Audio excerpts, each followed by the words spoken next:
Hello everyone, সকলে কেমন আছেন? আশা করি ভালো আছেন।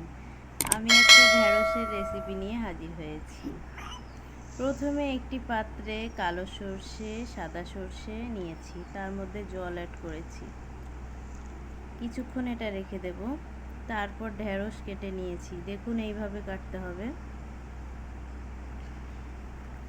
তারপর এই ঢ্যাঁড়সের মধ্যে একটু স্বাদ মতো লবণ, হলুদ আর একটু লঙ্কার পাউডার আর বেসন অ্যাড করতে হবে।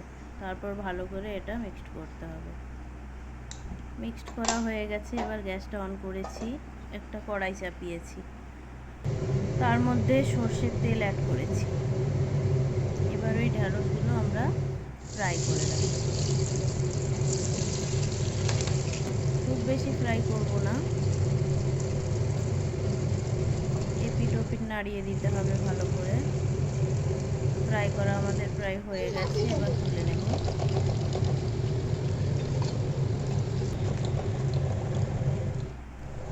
তুলে নিয়েছি। সেই তেলের মধ্যে একটু কালো জিরে দিতে হবে। কালো জিরে দেওয়ার পর যে কালো সর্ষে সাদা সর্ষে মিশ্রণ আমরা বানিয়েছি সেটা অ্যাড করে দেব।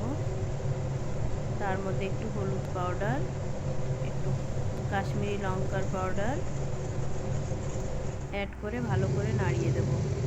কিছুক্ষণ কষানোর পর তারপর তার মধ্যে টমেটো অ্যাড করে দেব। টমেটো দিয়ে ভালো করে কষিয়ে নিতে হবে। কষানো হয়ে গেছে, এবার জল অ্যাড করেছি।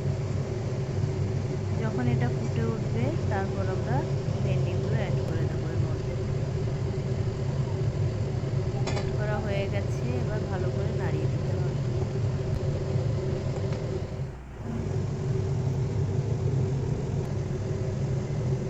তারপর নামানোর আগে একটু স্বাদ মতো চিনি অ্যাড করে দিতে হবে, দিলে স্বাদটা ভালো হবে।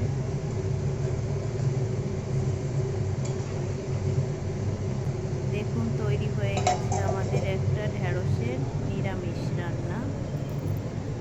যদি আপনাদের ভালো লেগে থাকে, লাইক, কমেন্ট, শেয়ার আর আমাদের চ্যানেলটা সাবস্ক্রাইব করে দেবেন।